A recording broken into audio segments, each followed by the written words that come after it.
Eu quero convidar vocês assim a uma conversa, a uma reflexão, e que começa com um assunto que para nós não é novidade, faz sentido para mim, para você. Nós vivemos em um mundo, em um momento da história, onde nós gostamos muito de facilidades. Se eu disser para você que eu vou doar, que eu vou entregar para você, que eu vou comprar, vou te dar um presente, e vou te dar algo que vai facilitar a sua vida, facilitar o seu dia a dia, para que você gaste menos tempo e energia para fazer determinada tarefa, tenho certeza que você vai ficar bem satisfeito.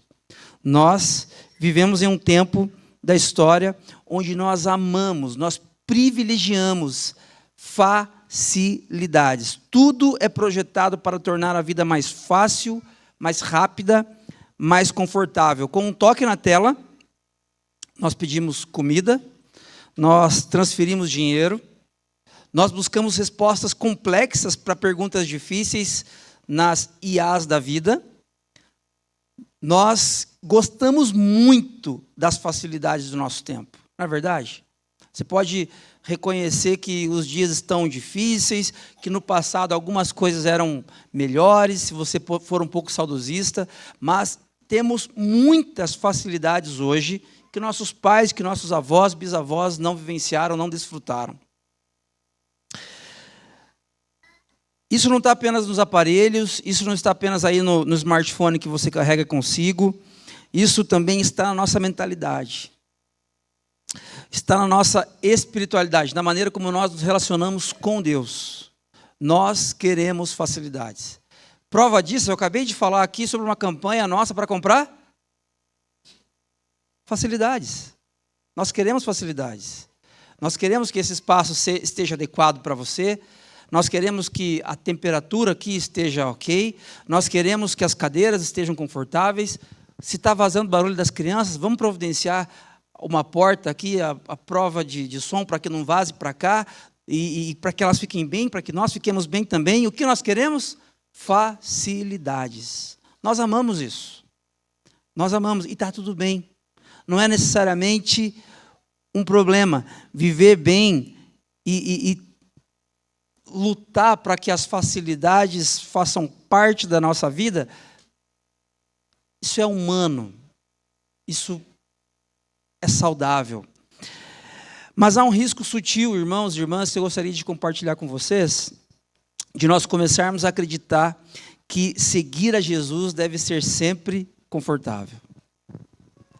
Há um risco sutil aqui, porque como isso tem a ver com a maneira como eu me relaciono com vocês, com meus filhos, com a minha família, tem a ver com a maneira como eu faço a gestão da minha casa, isso também tem a ver com a minha facilidade, aliás, com a minha mentalidade, com a maneira como eu desenvolvo a minha espiritualidade, tem a ver com a maneira como eu vejo a Jesus. E o risco aqui é de nós acharmos de que é possível seguir a Jesus e o tempo todo de uma maneira confortável. Algo que nunca agrida o meu conforto, algo que não me traga desconforto algum.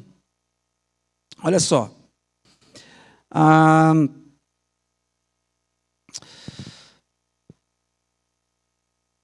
socióloga Sherry Turkle diz o seguinte: estamos criando um mundo onde nunca precisamos estar desconfortáveis.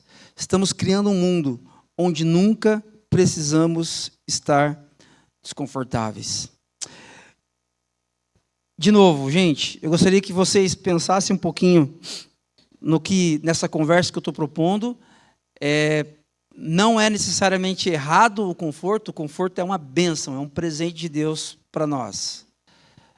Mas na nossa caminhada com Jesus, nós precisamos ser maduros para entender que nem sempre esse conforto será possível. Caminhar com Jesus vai nos levar a tomar decisões extremamente difíceis e desconfortáveis. E como a nossa construção de sociedade vai nessa direção aqui, de que nunca precisamos estar desconfortáveis, quando eu e você nos deparamos com uma situação de desconforto a partir da nossa fé, a nossa tendência é dizer não para essa situação, e dizer sim para nós, para o que a cultura está nos ensinando a viver. Há momentos em que nós somos arremessados a situações difíceis e desconfortáveis. Isso não tem a ver com escolhas nossas, mas a vida nos leva a momentos difíceis. Você aqui nessa manhã tem histórias para contar a respeito de você, da sua família, onde você viveu situações complicadíssimas. E você percebeu que as coisas fugiram do seu controle na direção de algo desconfortável. E quando isso acontece, nós precisamos olhar com muita atenção para a seguinte pergunta: com quem você quer ficar bem? Com quem você quer ficar bem? Irmãos, como nós vivemos num tempo que nós somos convidados o tempo todo a escolher na direção do conforto, quando nós estamos desenvolvendo uma espiritualidade baseada em Jesus e nós somos convidados, vez ou outra, ou com muita frequência, para uma situação desconfortável, nós precisamos responder essa pergunta aqui: com quem você quer ficar bem? Com quem você quer ficar bem? A regra é clara: se quiser continuar confortável, bem posicionado, sem problemas, nós somos convidados a nos curvar diante de um sistema, diante de uma lógica, onde você é sempre beneficiado, onde você está sempre confortável, onde ninguém questiona as suas decisões, onde ninguém mete o bedelho onde não foi chamado na sua vida, nos cantinhos da sua história. E aí você fica na sua, por quê? Porque você quer ficar muito bem consigo mesmo. Irmãos, inevitavelmente, tentar agradar todo mundo acaba nos afastando de Deus. Quando você tenta agradar a todos, quando você tenta se agradar o tempo todo, inevitavelmente você se afasta de Deus, se afasta de Jesus. A verdade é que se vivermos como discípulos de Jesus, nós nem sempre estaremos em paz com os outros. Nem sempre estaremos em paz com o sistema cultural que nos cerca. Olha só, nós temos falado sobre o livro de Daniel, e eu quero mostrar para vocês aqui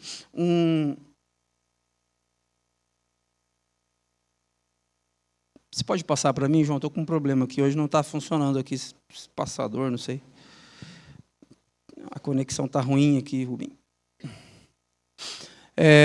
Nós vivemos num contexto, irmãos, que nós podemos chamar de Babilônia cultural. Por quê? Nós vivemos num contexto onde a nossa fé ela não está no centro da sociedade mais. Não vivemos numa sociedade cristã. Os estudiosos chamam a nossa sociedade pós-cristã. Esse relativismo cultural, esse individualismo extremo, ele nos convida a pensar de que a nossa fé foi jogada para a periferia. Está tudo bem você crer em Jesus, está tudo bem você ser discípulo, discípula de Jesus, porém, a nossa fé não está mais no centro da sociedade. Era mais ou menos o que o povo de Israel vivia na Babilônia. Eles estavam exilados naquele local. Eles tinham até alguma liberdade para desenvolver a vida deles a partir da fé que eles tinham, mas eles estavam exilados naquele local, na Babilônia. Hoje não vivemos mais na Babilônia num sentido geográfico, mas sim vivemos na Babilônia cultural, e ela tem algumas características, olha só. A primeira delas, as redes sociais. Você é convidado a editar todos os seus vídeos, todas as suas fotos, toda a sua vida, para se encaixar em um padrão de aceitação cultural. Você quer ficar, não é só querer ficar bonito, não é só querer arrumar um pouquinho, tirar um pouquinho das rugas lá para a foto ser mais legal. Não é só isso, esse é o menor dos problemas. Mas é um padrão de aceitação cultural no qual você procura se encaixar a partir desse fenômeno dos nossos dias, que são as redes sociais. Uma segunda marca da Babilônia cultural no ambiente corporativo: ética situacional, práticas duvidosas ou culto à performance. Você dentro do seu ambiente de trabalho, onde você desenvolve suas funções profissionais, você é convidado a ser ético, sim, ético sempre, dependendo das circunstâncias. Dependendo... Obrigado, Rubem. Vai funcionar, agora que você colocou a mão, vai funcionar.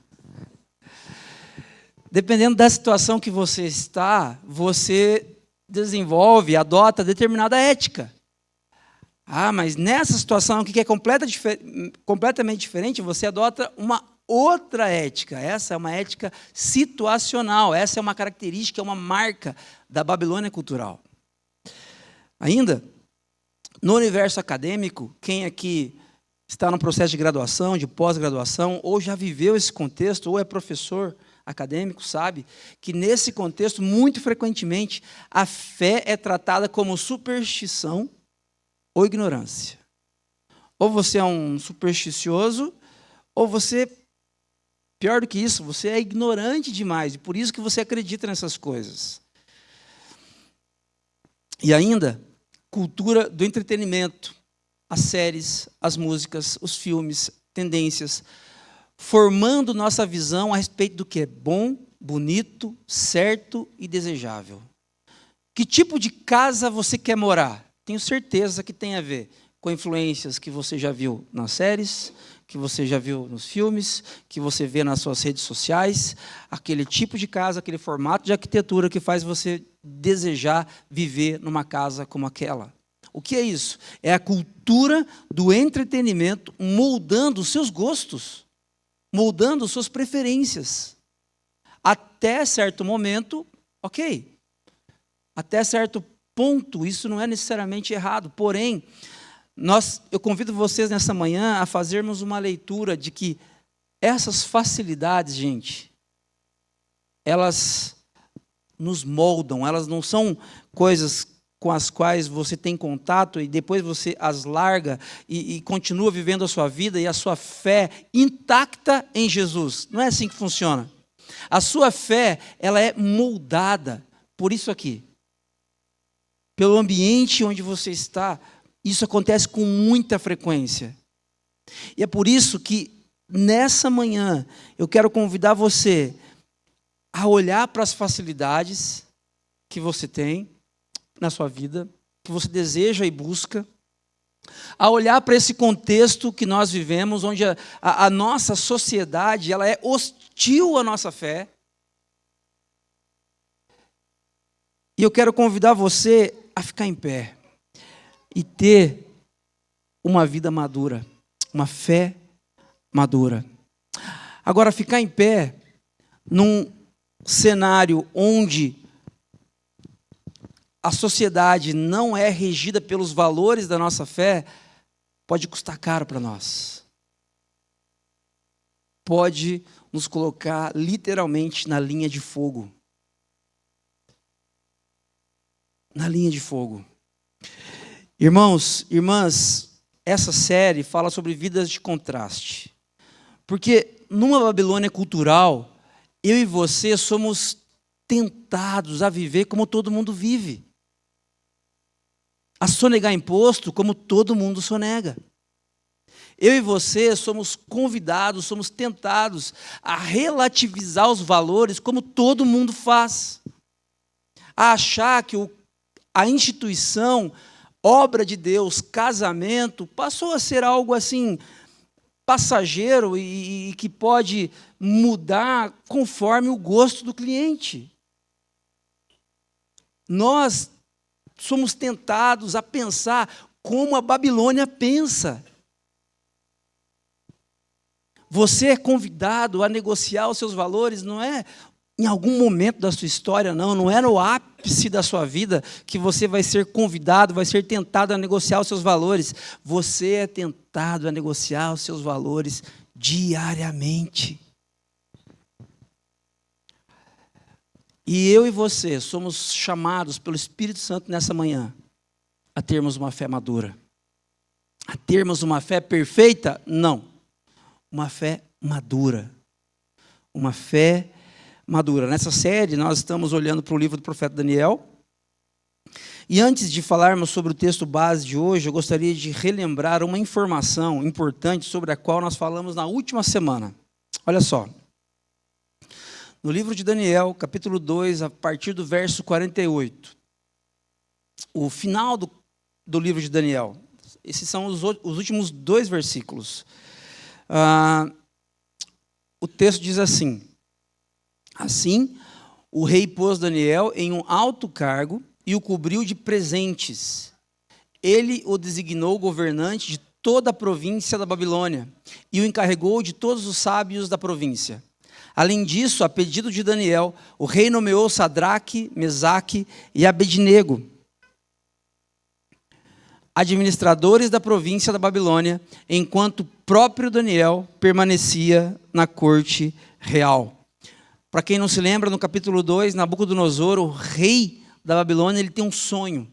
E ele chama todos os sábios, os magos da época, para, primeiro, descobrirem o seu sonho e depois interpretar o seu sonho.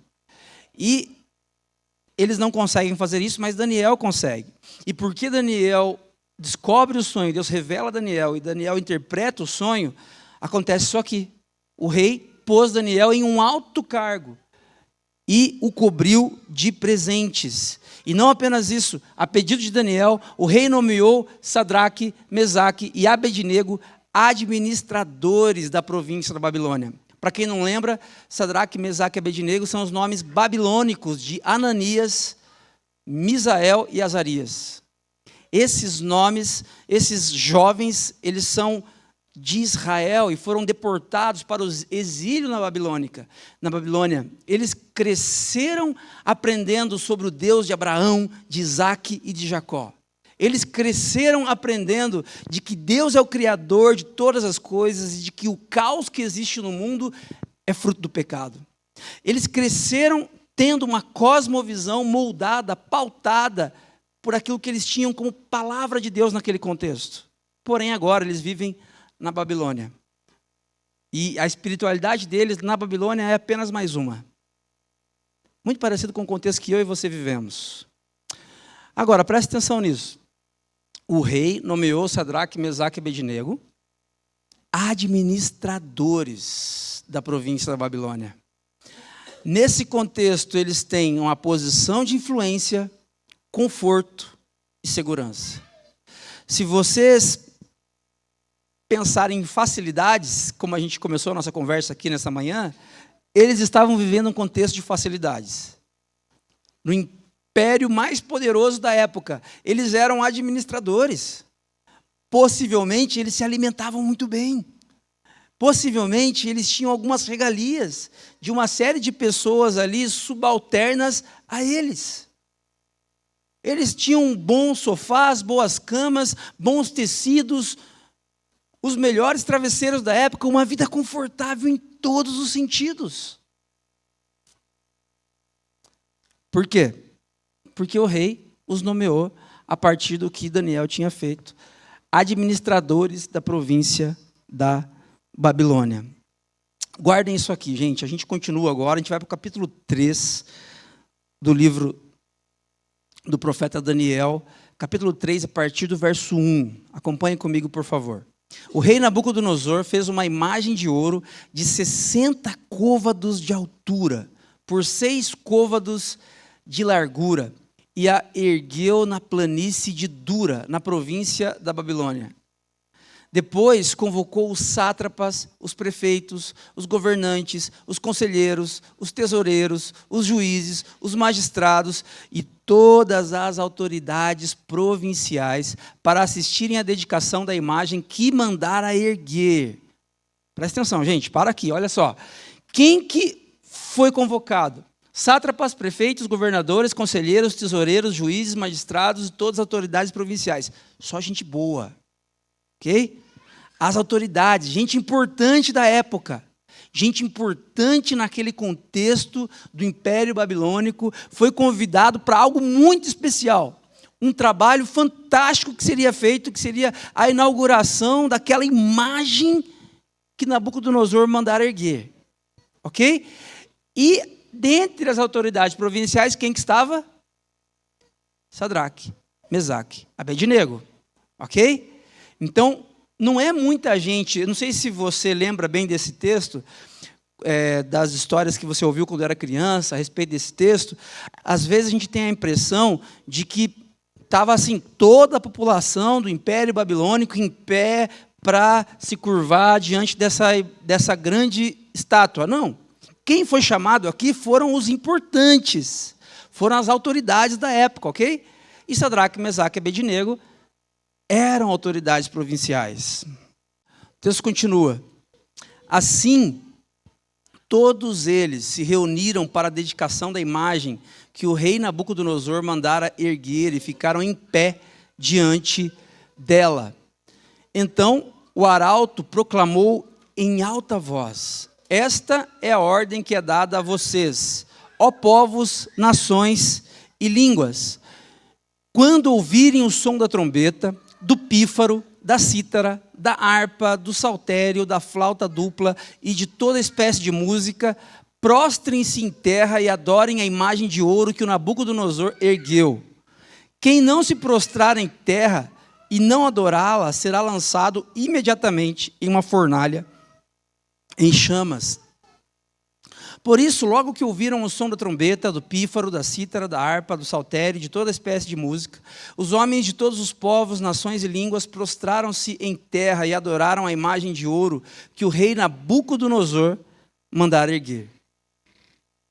Por isso, logo que ouviram o som da trombeta, do pífaro, da cítara, da harpa, do saltério, de toda espécie de música, os homens de...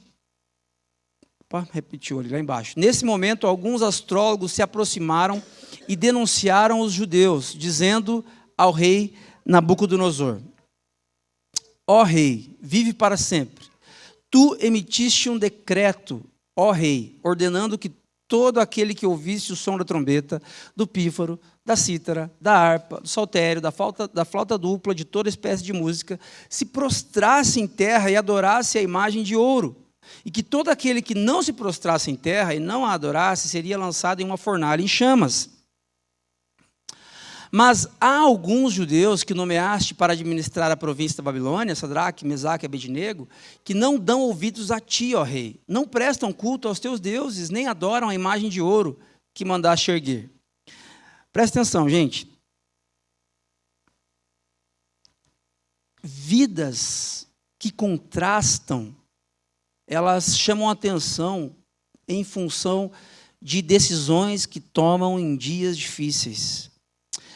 Sadraque, Mesaque e Abednego, eles têm visibilidade ali. Porque imagina só, as pessoas, os caldeus, ou os babilônicos, o mesmo povo, eles talvez tenham ficado com ciúme, com inveja, com raiva de Sadraque, Mesaque e Abednego, porque eles tinham posições importantes no império. Então, Sadraque, Mesaque e Abednego, e também Daniel, eles têm visibilidade lá. As pessoas estão prestando atenção no que eles estão fazendo. E quando essas pessoas importantes, elas estão ali em pé para que se prostrem diante da imagem, ao som daqueles instrumentos. Quando esses três não se prostram, isso chama muita atenção. Chama muita atenção. As vidas de contraste, elas chamam a atenção. Percebam nesse texto, a partir do fato de que essas pessoas não se prostram diante daquela estátua, não negociam os seus valores. Quando você não negocia os seus valores, quando você caminha de forma coerente, com uma fé madura, com os seus valores firmados em Jesus Cristo, isso chama atenção. Isso chama atenção de gente que pensa diferente de você. E isso mostra um contraste entre você, discípulo, discípula de Jesus, e entre a Babilônia cultural que nós vivemos, onde os valores eles são líquidos, onde a ética é situacional, onde a edição da imagem tem a ver com uma manipulação que eu quero produzir nas pessoas que verão a minha imagem, porque eu sei que se eu manipular, o algoritmo entrega aquilo que eu quero, e aí as coisas vão dar certo, as coisas vão rodar nas redes sociais. Esses 3 jovens, eles decidem ter uma vida de contraste. Pastor Timothy Keller, a respeito deste texto, dessa história, olha o que ele diz. Esta história nos ensina de que fé de verdade traz consequências, uma vez que nem todos os sorrisos humanos vêm sem um preço, mas a recompensa de Deus sempre excede as perdas. Irmãos, irmãs, eu quero convidar vocês hoje para uma conversa madura, uma conversa de maturidade. Nós, como discípulos de Jesus, nós não estamos fora deste mundo. Nós estamos nesta sociedade, neste tempo, 2025. E nessa Babilônia cultural, nós amamos as facilidades. Nós amamos chegar aqui e perceber que está tudo pronto, está tudo bonitinho. E perceber que, com o passar dos meses, esse espaço aqui vai ficando cada vez mais confortável. Nós gostamos disso. Nós gostamos de facilidades em casa. Máquina de lavar roupa, máquina de lavar louça, aquecedor, né? Nesse momento é importante. Tantas facilidades que nos ajudam, isso é importante, isso é interessante, porém, irmãos e irmãs, nós precisamos ter consciência de que uma fé de verdade, ou uma fé madura, como o tema da nossa mensagem nesta manhã, traz consequências. Inevitavelmente trará consequências, mas a recompensa de Deus sempre excede as perdas. Não tenha dúvida disso. As recompensas de Deus sempre excedem as perdas.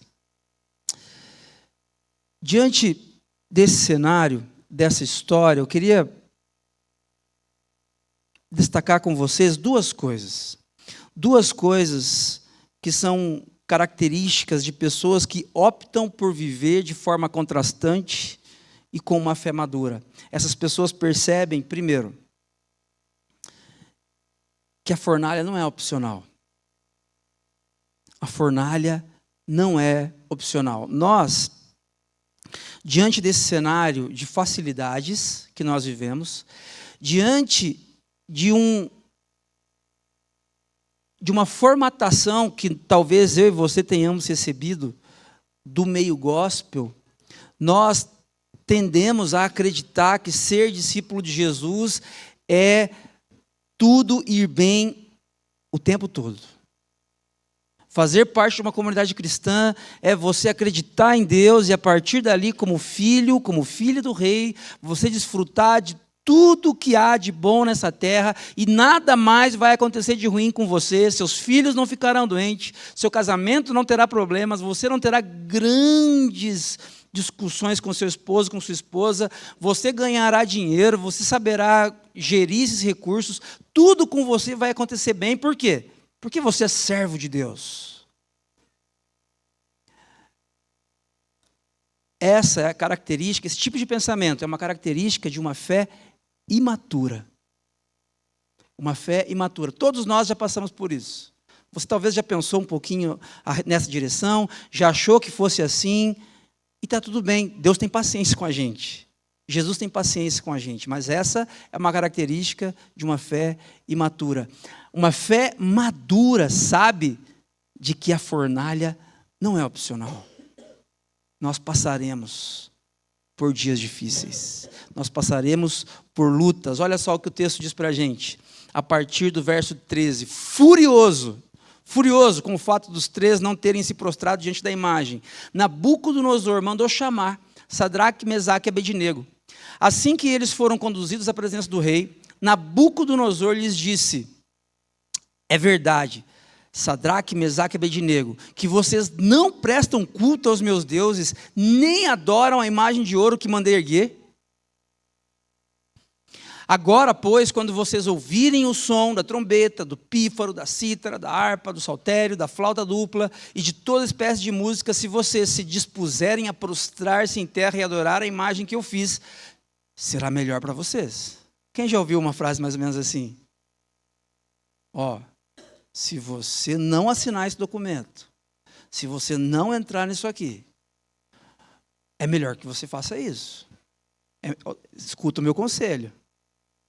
Todos nós já ouvimos algum tipo de fala nesse sentido. Mas se não a adorarem, serão lançados imediatamente em uma fornalha em chamas, e que Deus os poderá livrar das minhas mãos. Sadraque, Mesaque e Abednego responderam ao rei.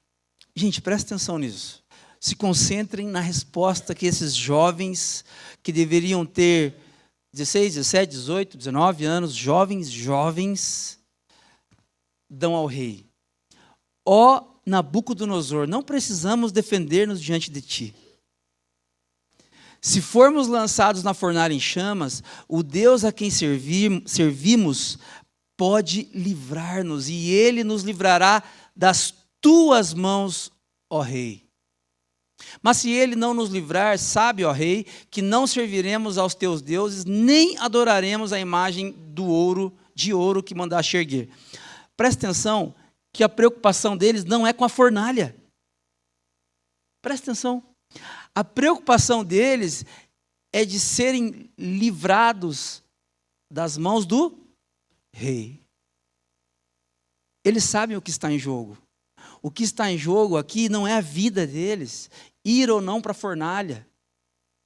O sofrimento que eles passariam, as dores, enfim, em função da ameaça de ser lançado numa fornalha de chamas ardente. Essa não é a preocupação. A preocupação, o temor desses jovens está no sentido deles negociarem a fé deles em favor do rei. Irmãos, irmãs, quando nós amadurecemos na caminhada com Jesus, Jesus ele nos chama para olhar para os dias difíceis, para as fornalhas da vida, para os ambientes da sua história, onde você se sente extremamente desconfortável. Deus convida você a olhar para esses momentos, não como se esses momentos, como se esses ambientes fossem o problema. O problema é eu me desconectar do meu Criador.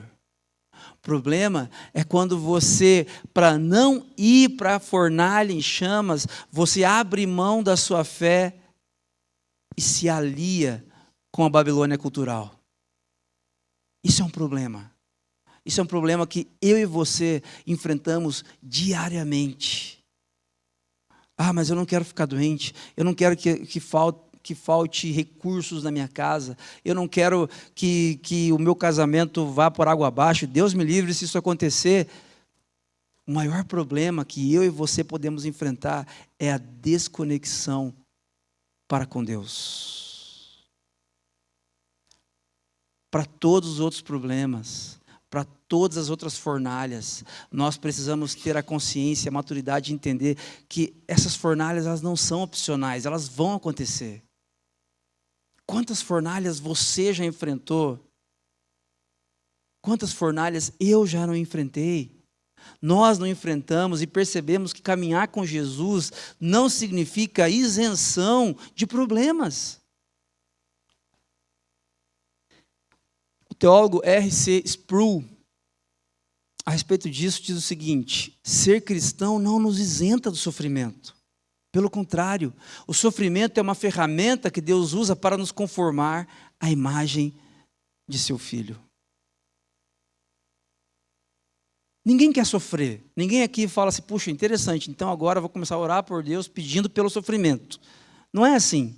Mas se você ajustar bem as lentes aí com as quais você olha para a vida, você vai perceber que nós já vivemos num contexto de sofrimento, de privações. Nós já vivemos num contexto onde o tempo todo nós estamos questionando, olhando para os céus, por quê? Por que o Senhor permitiu que isso acontecesse? Por que comigo? Por que com a minha família? Por que com aquela pessoa que eu amo? Nós vivemos já num contexto de sofrimento. Ser cristão não nos isenta do sofrimento. Pelo contrário, o sofrimento é uma ferramenta que Deus usa para nos conformar à imagem de seu Filho. Irmãos, eu não sei como que vocês entram aqui nessa manhã, Eu sei que nesta manhã Jesus nos convida a uma fé madura. E uma fé madura sabe que a fornalha não é opcional. Mas também uma fé madura diz respeito a pessoas que percebem que a fornalha não é o fim. A fornalha não é o fim. Se ela não é opcional, essa é uma má notícia. A boa notícia é que ela não é o fim. A fornalha nunca é o fim. Olha só, olha o que o texto diz para a gente a partir do verso 19. Nabucodonosor ficou tão furioso com Sadraque, Mesaque e Abednego, pela segunda vez furioso com eles, que seu semblante mudou. Deu ordens para que a fornalha fosse aquecida 7 vezes mais que de costume e ordenou que alguns dos soldados mais fortes do seu exército amarrassem Sadraque, Mesaque e Abednego e os lançassem na fornalha em chamas. Presta atenção nisso. Deu ordens para que a fornalha fosse aquecida 7 vezes mais do que de costume. Vamos fazer esse pessoalzinho aí sofrer, esses 3 jovens terem uma punição exemplar para que isso não se repita mais aqui no Império Babilônico. Então, os 3 homens vestidos com seus mantos, calções, turbantes e outras roupas foram amarrados e atirados na fornalha extraordinariamente quente. Presta atenção nos detalhes. Os 3 homens estão vestidos com seus mantos, calções, turbantes e outras roupas, e eles foram amarrados, atirados na fornalha extraordinariamente quente. A ordem do rei era urgente, e a fornalha estava tão quente que as chamas mataram os soldados que levaram Sadraque, Mesaque e Abednego, e estes caíram amarrados dentro da fornalha em chamas. Olha só, gente, a fornalha estava tão quente, ela foi aquecida 7 vezes mais, que os soldados, que o texto já diz que eram os mais fortes, certo? Os mais bem preparados. Esses soldados, eles morreram em função da intensidade daquelas chamas. E com isso, Sadraque, Mesaque e Abednego, eles simplesmente caíram dentro da fornalha. Imagina a cena, esses soldados estão levando os 3 e eles estão amarrados. Mas os soldados morrem. E quando eles morrem, os 3, Sadraque, Mesaque e Abednego, que ainda estão vivos, eles simplesmente caem lá dentro. Eles caem dentro da fornalha. Contudo, logo depois, o rei Nabucodonosor, alarmado, se levantou e perguntou aos seus conselheiros: não foram 3 os homens amarrados que nós lançamos no fogo? Eles responderam: sim, ó rei.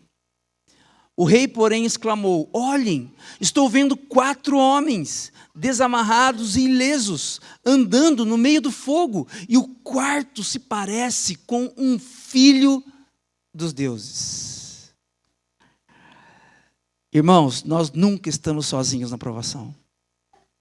Nós nunca estamos sozinhos nas provações. Talvez você já enfrentou fornalhas na sua vida e fornalhas. Algumas fornalhas com aquecimento 7 vezes mais. E talvez quando você olhe para trás a respeito dessa fornalha que você já viveu, você conclua o seguinte: eu estive sozinho lá. Não tinha ninguém comigo. Ninguém me ajudou, ninguém cuidou de mim. Eu me arrebentei sozinho naquela fornalha. Eu estou aqui para lembrar você nessa manhã de que nunca estamos sozinhos nas provações. Nas fornalhas, as mais quentes, as mais aquecidas, você nunca esteve, nunca está, nunca estará sozinho. Porque Jesus é o Deus presente. Jesus, profetizado por Isaías, revelado em Mateus como Deus Emanuel. Deus presente, Deus com a gente, Deus entre nós e por nós. Você nunca está sozinho. Essa aparição, a teologia chama isso aqui de cristofania. Cristofania é o próprio Cristo, antes mesmo de nascer, antes mesmo de ser revelado na história, presente aqui com esses 3 jovens. E aí talvez você pergunte, sério? Jesus entraria numa fornalha para me salvar? Jesus entraria numa fornalha para nos salvar, sabendo que nós somos falhos, sabendo que nós somos pecadores, limitados, arrogantes, orgulhosos, mentirosos, que amamos as facilidades e nos recusamos a amadurecer?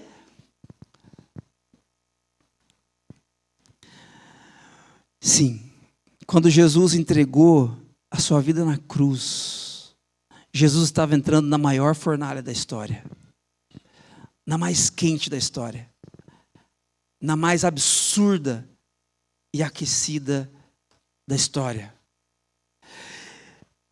para salvar pessoas, para salvar Sadraque, Mesaque e Abednego, para salvar o Carlos, para salvar você, de uma eternidade sem Deus, de uma vida completamente distante do Criador. Para salvar pessoas, para redimir a igreja, Jesus ele entra na maior fornalha da história. Jesus não pecou, Jesus não se queimou, para que eu e você também pudéssemos desfrutar de vida. De vida. Olha o que acontece com esses jovens.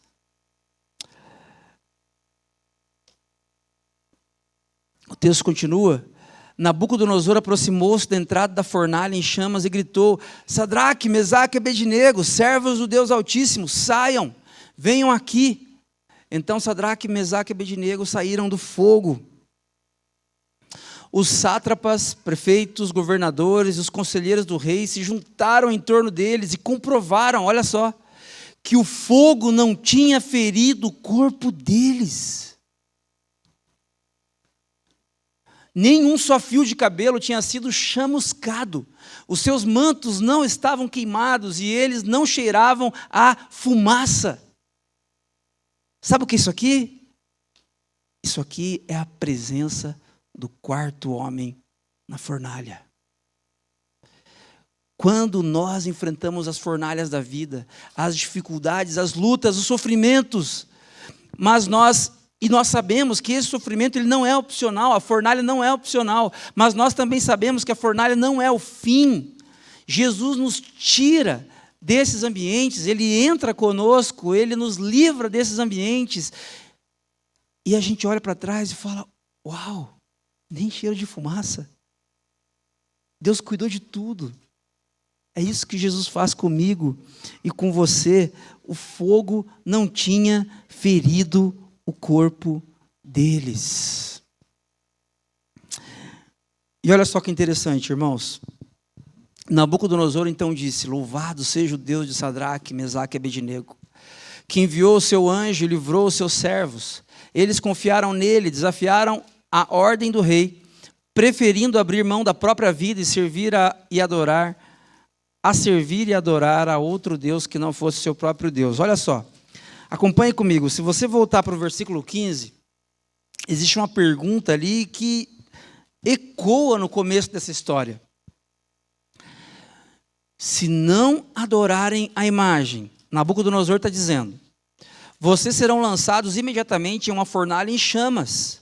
E que Deus os poderá livrar das minhas mãos? Essa é a pergunta que Nabucodonosor faz para os jovens, e essa é a pergunta que a Babilônia cultural faz para mim e para você todo dia. Se você não se prostrar diante do algoritmo, se você não tiver uma ética situacional, se você não agir conforme os valores da cultura, como você vai sobreviver? Como você vai viver se você não enganar as pessoas no seu ambiente de trabalho, se você não sonegar impostos, se você não mentir aqui ou ali, como que vai sobrar dinheiro para você ser feliz? Essa pergunta que foi feita para Sadraque, Mesaque e Abednego é feita para mim e para você todos os dias. Quem poderá? Que Deus poderá livrar vocês das minhas mãos? A resposta é Nabucodonosor mesmo que dá, depois que o quarto homem está presente com os jovens na fornalha. Louvado seja o Deus de Sadraque, Mesaque e Abednego, que enviou o seu anjo e livrou os seus servos. Irmãos, como que nós vamos sobreviver em um mundo, em um país injusto, numa sociedade que relativiza os valores do reino de Deus? Como que nós vamos viver? Louvado seja o Deus do seu povo, que enviou o seu anjo e os livrou. Como que nós vamos viver num ambiente onde paz, justiça e alegria no Espírito Santo de Deus não são os valores que regem a nossa sociedade, que não vão influenciar nas escolas os nossos filhos, não vão influenciar nas ruas os nossos casamentos? Como que nós vamos sobreviver nesse ambiente hostil à nossa fé? Louvado seja o Deus dos discípulos e discípulas de Jesus, porque esse Deus enviou o seu anjo e livrou os seus servos. É porque Deus envia o seu anjo. Aqui, o quarto homem, é porque na história, na grande história, Jesus é enviado. Jesus é aquele que entrou na maior fornalha da história, como eu disse. Como que nós vamos sobreviver a esse ambiente? Como nós vamos sobreviver ao luto, ao câncer, à escassez financeira, estrutural? Como que nós vamos sobreviver? Jesus foi enviado por Deus para nos livrar. A fornalha não é o fim. A fornalha não é o fim. Mas, Carlos, passar pela fornalha é tão complicado e eu tenho tanto medo. Olha só. Ananias, Misael e Azarias, com seus nomes israelitas, perderam apenas as correntes que os prendiam. Vocês perceberam isso? O que eles perdem ali na fornalha? Eles só perdem as correntes. Eles só perdem as amarras.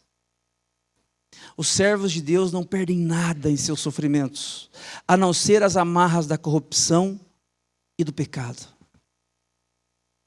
Você não vai perder nada. No vale da sombra e da morte, você, servo de Deus, não perde nada, a não ser as amarras da corrupção e do pecado.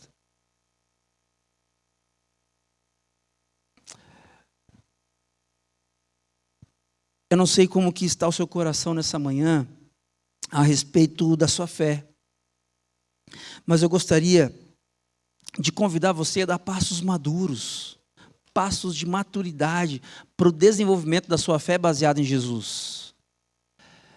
Faça parte de uma comunidade cristã. Se você está aventando essa possibilidade, se você está nos visitando nessa manhã, o desejo do meu coração é que você se envolva com uma igreja onde o Evangelho de Jesus Cristo seja o centro.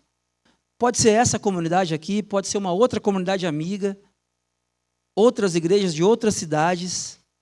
Mas tenha uma fé madura e saiba que fazer parte do povo de Deus que se reúne dominicalmente, isso ajuda, isso aprimora com que nós passemos pelas fornalhas acompanhados. Eles não estavam sós. Essa história não é sobre Sadraque. Essa história não é sobre Mesaque, sobre Abednego. Não, essa história é sobre os 13, sobre uma comunidade de pessoas que quando passa pela prova, pelas fornalhas, não passam sós. Eles têm o quarto homem, mas eles também têm uns aos outros. Decida firmemente fazer parte de uma comunidade cristã. Ah, mas a igreja fez coisas comigo, Carlos, que só de mencionar me embrulha o estômago. Eu acredito em você. Mas a igreja continua sendo a reunião do povo de Deus, que acredita de que há graça, abundante graça, onde há pecado, onde há frustração, onde há dor. Deixe Deus cuidar de você, mas dê passos maduros na direção desse cuidado.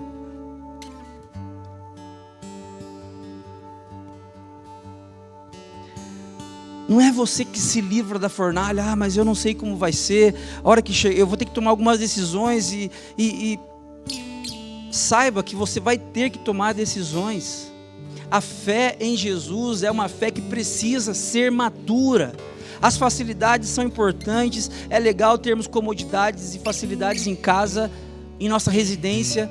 Porém, na caminhada com Jesus, você precisa tomar decisões difíceis, decisões duras, que vão contra o seu conforto.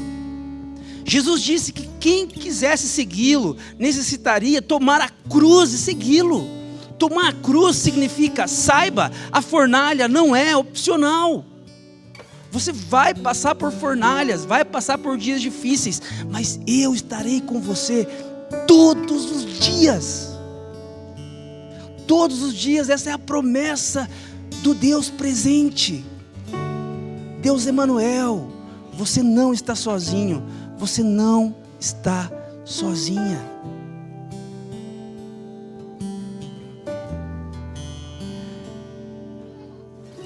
Quem livrou os jovens daquela fornalha, irmãos, não foi a fé deles em Jesus, em Deus.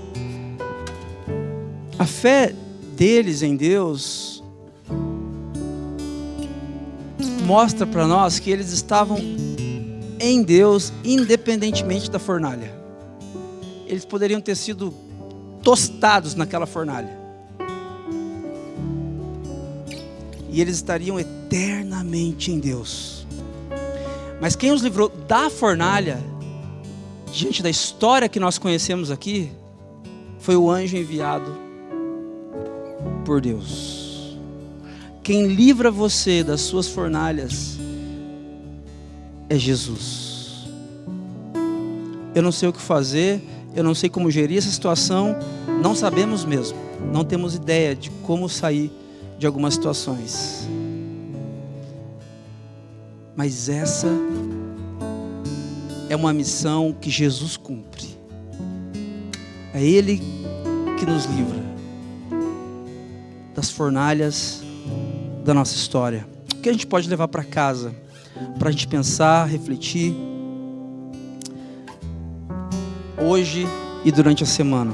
Olha só, em um mundo que privilegia facilidades, lembre-se de que uma fé madura exigirá de você decisões difíceis. Não tenha dúvida disso.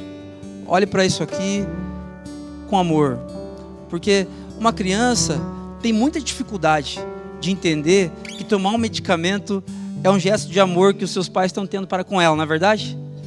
Pai, você não me ama, você me odeia, me dá um medicamento assim, amargo, ruim. O Gael fala assim: pai, eu não quero tomar pique. Quando a gente tem que levar o Gael para tomar alguma injeção, algum medicamento, eu não quero tomar pique. Ele não sabe, um dia ele vai entender que é para o bem dele. Quando a nossa fé é imatura, nós também não conseguimos entender isso aqui, gente. Decisões difíceis são decisões para o nosso bem, que Jesus quer que nós tenhamos. Por causa do pecado que trouxe o caos para a humanidade, a fornalha não é opcional. Por causa do pecado, é a minha escolha, a sua escolha, a escolha da humanidade de se desconectar de Deus. Por causa do pecado, a fornalha não é opcional. Nós vamos passar por dias difíceis, juntos, em comunidade, juntos, de Jesus, vamos passar por dias difíceis. Por mais que a fornalha seja extraordinariamente quente, lembrem-se, ela não é o fim. Não é o fim. A palavra de Deus diz que a nossa leve e momentânea tribulação produz para nós eterno peso de glória. As fornalhas não são o fim. E por último, Jesus é quem nos livra de tudo que pode nos afastar do amor do Pai e nos capacita para uma vida de contraste em meio à Babilônia cultural. Eu quero desafiar você a fechar os seus olhos neste momento e a orar comigo, convicta de que o pior que pode acontecer com você não é você ser lançado numa fogueira extraordinariamente quente, uma fornalha extraordinariamente quente. O pior que pode acontecer conosco é vivermos uma vida distantes do amor do Pai. E Jesus entra na história, Jesus entra nas nossas ciladas, Jesus entra nas fornalhas para nos livrar e nos manter conectados ao Pai.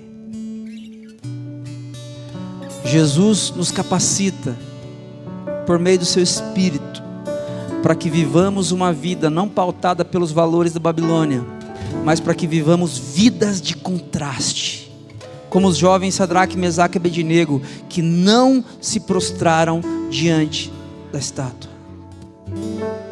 Dá-nos graça, Senhor, dá-nos da sua presença, enche-nos com o seu Espírito, para que também possamos viver vidas de contraste, em um mundo, Pai, que relativiza todas as coisas, em um mundo, Pai, que idolatra as facilidades, em um mundo, Deus, que não consegue dizer sim para um processo de amadurecimento. Deus, ajuda-nos nessa manhã, para que possamos ser uma comunidade de contraste com outras igrejas, como um spoiler da eternidade, mostrando para os nossos amigos, amigas, familiares, vizinhos, como se parece o reino de Deus além da Babilônia. Ajuda-nos, Pai. Sozinhos nós não conseguimos. Ajuda-nos, Deus. Dá-nos uma fé madura, para a glória do seu nome e para o bem da nossa cidade. Amém.